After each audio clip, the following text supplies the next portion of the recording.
Okay, on the last time we did notes, which was transverse waves, there was just this little piece of notes that hung over. And I didn't cross this out because we do need to go back and finish this up. And it goes with the end of 17 goes with the beginning of 18 for the electromagnetic waves. So down here along the bottom, what I want you to do, let's zoom in. Electromagnetic wave is a fancy science word for light energy. So we're going to draw all the different types of light energy. Do your best here. Watch me do it first so then you know what you're trying to draw.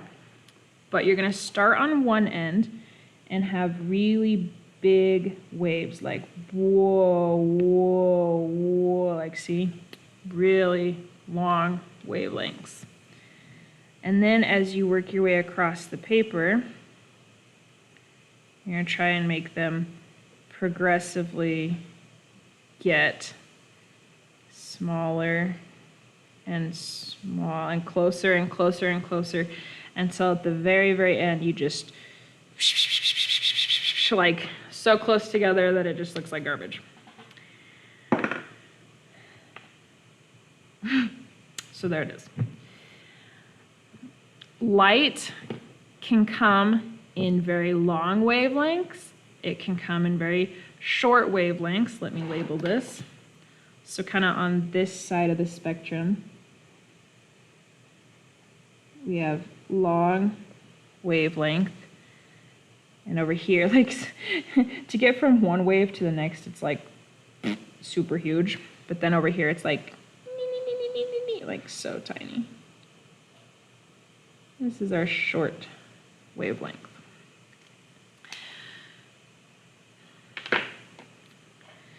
So, all the different types of light, there's some that you're used to, like visible light that humans can see.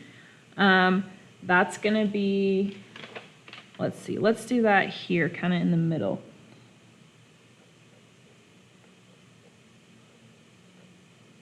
Visible light is kind of in the middle of the spectrum.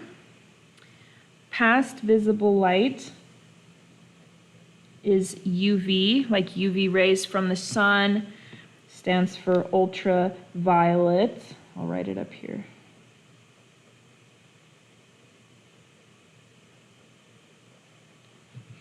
Visible, ultraviolet. Past that one is going to be X-ray. We can't see ultraviolet, we can't see X-ray, we can only see this little, our entire rainbow is here in this section. UV, X-ray, you've maybe heard of gamma ray. This is like the energy of an atomic bomb, like you're never ever gonna see this type of energy, hopefully. This light, going the other way, starting back with visible light, we have IR, which stands for infrared, because red and purple are the ends of the colors we can see. So if we go below the red, we get infrared, and past the violet is ultraviolet. We also have microwaves, which is not the bulb in your microwave that you can see, that's visible, but the actual wave itself. And I don't really have space for this, but the longest ones that we're going to do are radio waves, which is exactly what it sounds like. Radio, like, just call them radio waves. So there you go. Now here's the thing. This calculation works for snakes on the sidewalk. You can have different speeds of snakes on the sidewalk. But with light is all traveling at the same speed. The speed that it's traveling is 2.998 times 10 to the 8 meters per second. So writing this out in from scientific notation into regular, that'd be like, I gotta move the decimal 8 spots. 1, 2, 3, 4, 5, 6, 7, 8. Fill this in with zeros. This many meters, it's zooming past every single second. It's like pew, pew, and it just does it constantly. This is the speed of light. So I'm gonna label this here, speed of light. And the scientists were like, wow, we need a letter for that. What could we go with? Maybe like L for light or something, or maybe like S for speed. So, well, that's kind of confusing because S is for seconds. What are we gonna go with? The letter C. So C is the speed of light. I'm sorry. So what we're going to do is anytime that you're dealing with radio waves, microwave, infrared, visible, UV, any of these, when the problem says an X-ray, blah, blah, blah, you're going to say, oh, I already know the velocity that it's traveling at. It's traveling at the speed of light, which is this number here, letter C. So new equation is going to be the exact same as the old one. We're still multiplying the wavelength by the frequency. Same.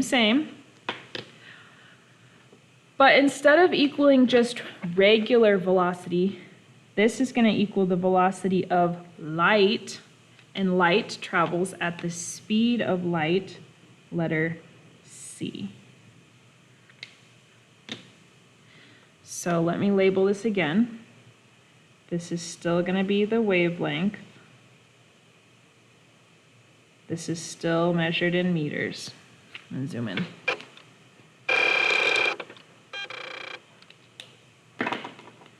This is still the frequency. And it's still going to be measured in inverse seconds.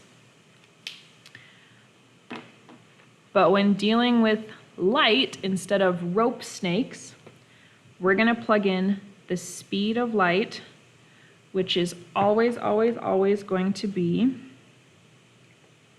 2.998 times 10 to the 8 meters per second. Always.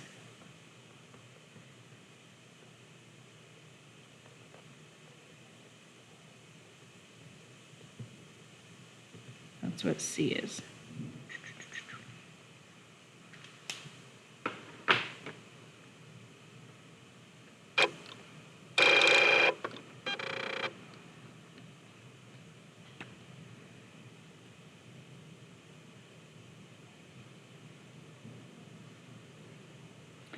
This is a semi-new equation. I'm going to put a box around it. Running out of paper.